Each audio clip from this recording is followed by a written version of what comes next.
Welcome back to Beyond Revenue, the podcast where we explore how experienced operators actually build and scale companies. I'm your host, Michael Jäger. Many SaaS companies are built and around product innovation and growth strategies, but behind every sustainable company, there's also a strong financial foundation. Leaders who understand how capital margin, operationally discipline interact often make very different decisions about how to scale. Today, we are exploring what happens when financial perspective moves into the CEO seat.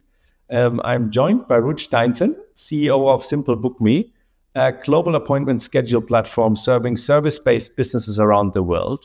Rut originally joined the company as CFO before stepping into the CEO role, bringing a finance-driven lens to leadership and company building. Rut, great to have you on the show. Thank you for having me, Michael. Rut, you originally joined Simple Book as a CFO, becoming CEO. When you first stepped into the CEO role, what surprised you the most about shift in responsibility? Yeah, I mean, when you're working as a CFO, obviously you're just focusing on the numbers. You're doing the accounting and the financial statements and building some financial models and, tracking all of the main KPIs. However, it's quite limited in that sense because when you step into the CEO role, then you have to understand every aspect of the business. So you have to get, deep down into how the development works as well, get really deep into the product, understand the nuances of it, understand better all of the market dynamics as well and the competition. You also see when I first basically became CEO, we were then 20 at the time, and I could feel like we were still behaving like a small company. So everybody wanted to be involved in every single decision. And when you have a financial background, you are very much kind of trained in being efficient. Everything is about efficiency. And so I was quick to see like, okay, we really have to get structured here. So you in the beginning, you get to know like everything that the company is doing within all the teams. And then the first role was basically to kind of make sure that we are structured decently and that not every single person in the company is involved in every single decision because it's just very inefficient. So for me, that was the exciting part, to really get to know everything that we were doing, whether that was on development or marketing or finance, and you just and customer support, obviously, that is very important.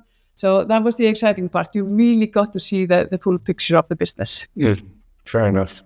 So leaders often say finance and strategy are closely connected. In your experience, where does financial thinking mostly or clearly influence strategic decisions in SaaS companies? Yeah, I mean, of course, you have to always think long term, and you do have some goal in terms of finance. You want to reach, certain point in terms of revenues within 3 or a 5 year horizon. And then you have to build a strategy how to actually manage to get there. So you have to obviously create this long-term strategy, but then also make sure that you piece it down to smaller goals. So that you have a strategy for the year and then for the next 3 years. And it really ties well together because when you are creating your strategy around the product, etc., and what you're going to do, you need to be able to see, okay, so, how much time does it take to develop this? What are the expected benefits of developing this or that? So it's constantly this evaluation of time spent and against then how much you can anticipate to get as a reward from this development in terms of the product itself. So I think it really goes hand in hand together, strategy and finance. So it does help to have a financial background in that perspective. And when we were doing this, we got a strategist to help us with the long-term strategy. And it really kind of helped us as well, like I said, to first do the long-term one and then try to break it down so that every single department knew exactly what was to be expected of them within each year. Yeah, I really like it. And fair enough, right? Bringing the structured processual thinking and efficiency thinking in from top down is quite a nice way of actually optimizing general operations. So you've worked in banking and in SaaS leadership. What lesson from finance still shapes how you run the company? Obviously, there's a lot that can be learned from finance. I think when you are working in at least in the position that I was working within leverage finance, for example, we were creating financial models. So the first thing that I did when I joined Simply Book Me was to create a financial model for us. And then you are very quick to see, you change some variances and you see exactly how it will hit the P&L or the cash flow. So you are very well aware of how different variations affect the total business. But one actually thing that I learned from my finance position that maybe isn't directly tied to finance, but something that I experienced when I was working with the bank was the workshops and how they created the workshops. So basically they got the whole team together and they were discussing different parts of what we were doing on the day-to-day business, also analyzing the market. And together the team within the bank was just basically developing the strategy for this division of the bank going forward.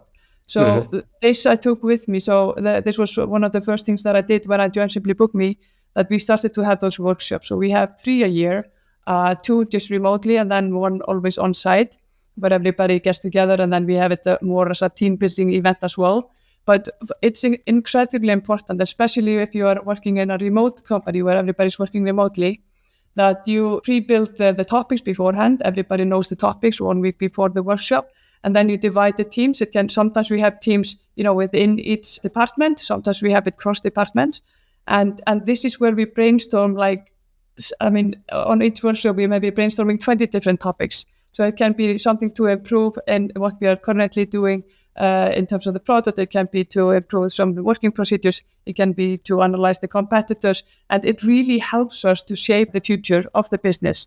And what happens is when you do it like this is that people take ownership of it as well, because people know that the strategy and what we are working towards, we have all agreed upon this. We have all been discussing this together.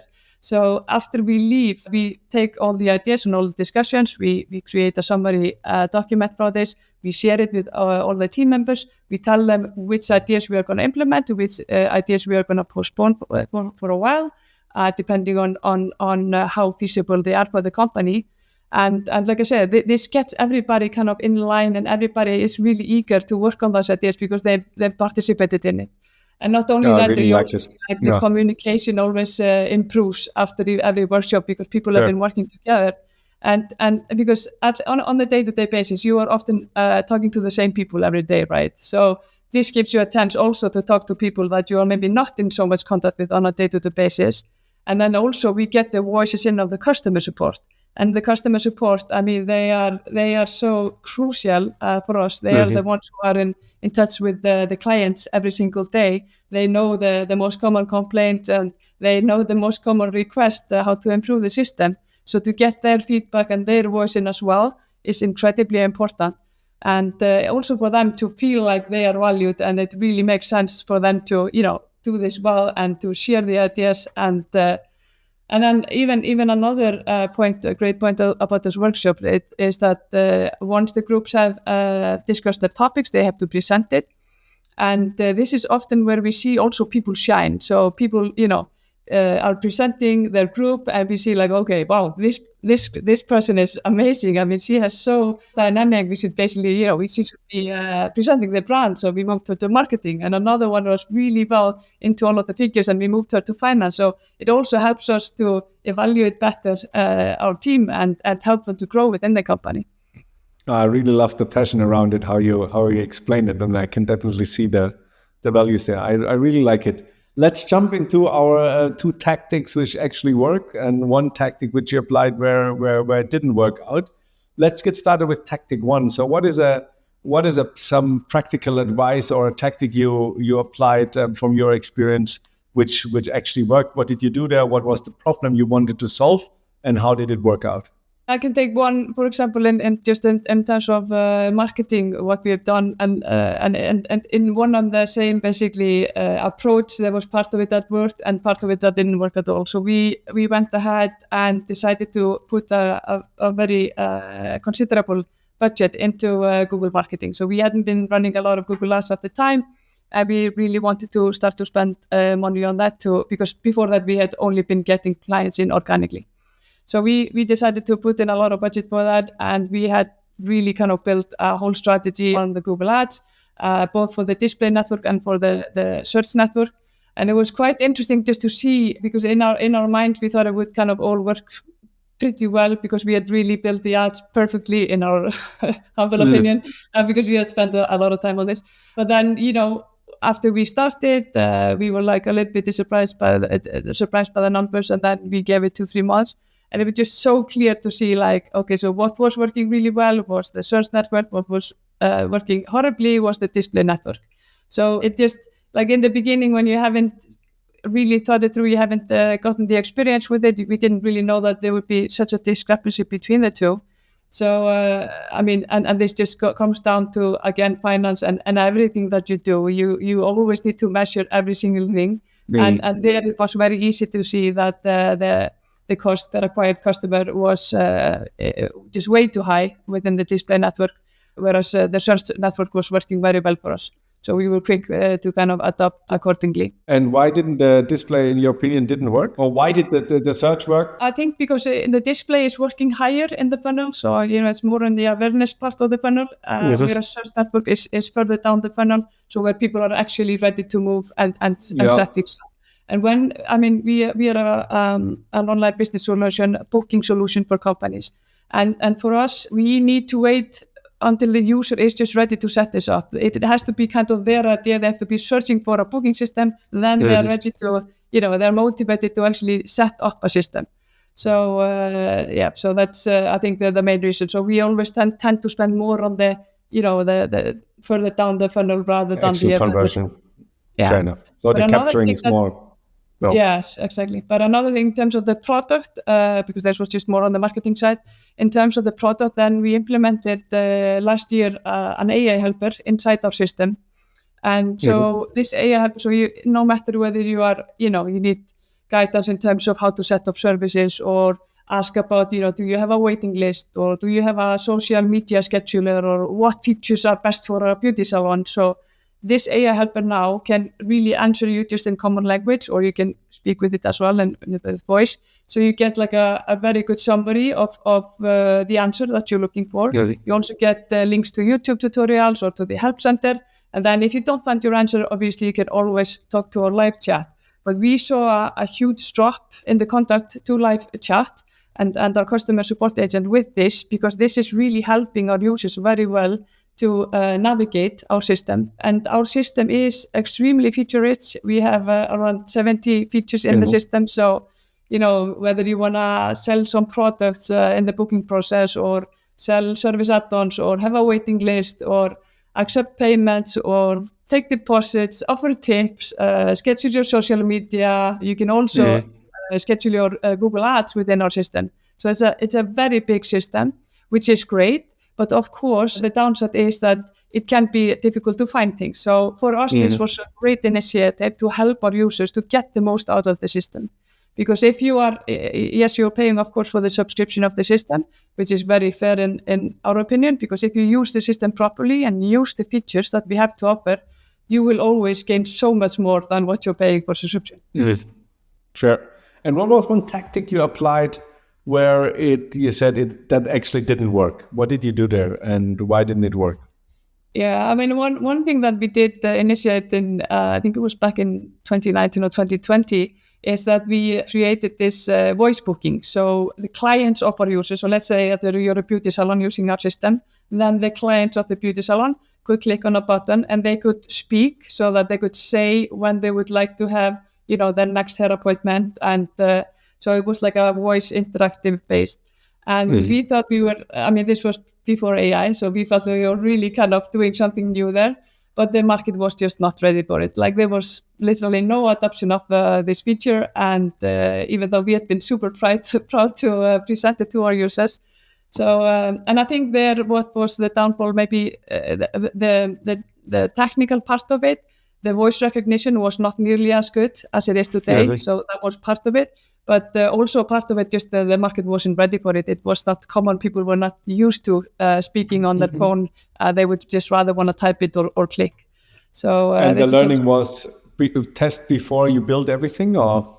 Yeah, obviously we did some testing beforehand, but then again, you start to test it with your kind of accent and pronunciation, and then when you launch into the market, you will obviously have different markets, and you have so that was kind of a little bit difficult to test, and probably something that we should maybe have tested better beforehand. But then it's also just it can be quite tricky when you are presenting something new. You don't really know beforehand how the market will adjust it, will they pick it up or not, and in this case they were just not ready. Fair enough. Rut, thank you very much for sharing this experiences and tactics which worked. Let me summarize what you said, right? So on the tactic number one is you went full in marketing on the Google side in display and as well as in search. Thank God you structured in a way that you can measure more or less all the input from each euro spent led to what, where you were in the beginning quite thoughtful on what you do and you expected quite high outcomes, but after a while, within the 3 months, you already recognized that generating the awareness didn't really work for you, because your tool is only used when they're actually ready and they're searching for, or when they have the critical event and actually looking for a solution to their problem. And that's why you could shift the budget to the search, which worked quite well in the conversion. And you double down and rather lower on the funnel where you have the conversion to lead inflow. Second tactic was thinking around how you can really help your clients, as you have a rich or a full product with a rich number of features where it's not so easy to navigate. That's why you included an AI helper in a very structured approach towards focusing, helping your clients, which then help to, on the one side, or which helped them tremendously to navigate through your product, but as well increase your deflection rate for your service team, which then reduced the further load. And what didn't work was you added a new feature where you thought the market is ready, but not only didn't it work technique-wise because it was not the time for your voice booking, but as well the market was not really interested, and you could have tested a little bit beforehand before you go full in with the building. Anything to add there? Maybe an interesting fact to add there is that now in December we actually launched the AI voice booking. So now we are basically doing pretty much the same as we did in 2020. But now with obviously AI technology, so the voice recognition is far better, and we have it in 20 different languages. So now it's working smoothly, and we have definitely more adoption now, because now people are more used to using the voice command on their mobiles. So yeah. Perfect. So Rut, thank you very much for sharing your experience and your perspective. But before we end the show, where can the people reach you? Is it LinkedIn, which we can put into the show notes, or any other channel? Yes, LinkedIn is perfect. Excellent. So that's it for today's episode for Beyond Revenue. A big thank you to you, Rut, for sharing your journey from CFO to CEO and how financial thinking shapes leadership decisions in SaaS companies. If you enjoyed this episode and you think your network can have use of it, please share it. It's all about leading SaaS companies. And if somebody wants to understand the better side or the advantages having financial knowledge while leading a SaaS company, please share it to the others. New episodes drop every Friday. Real operators, real lessons, no fluff. I'm Michael Jäger, your host, and see you next time.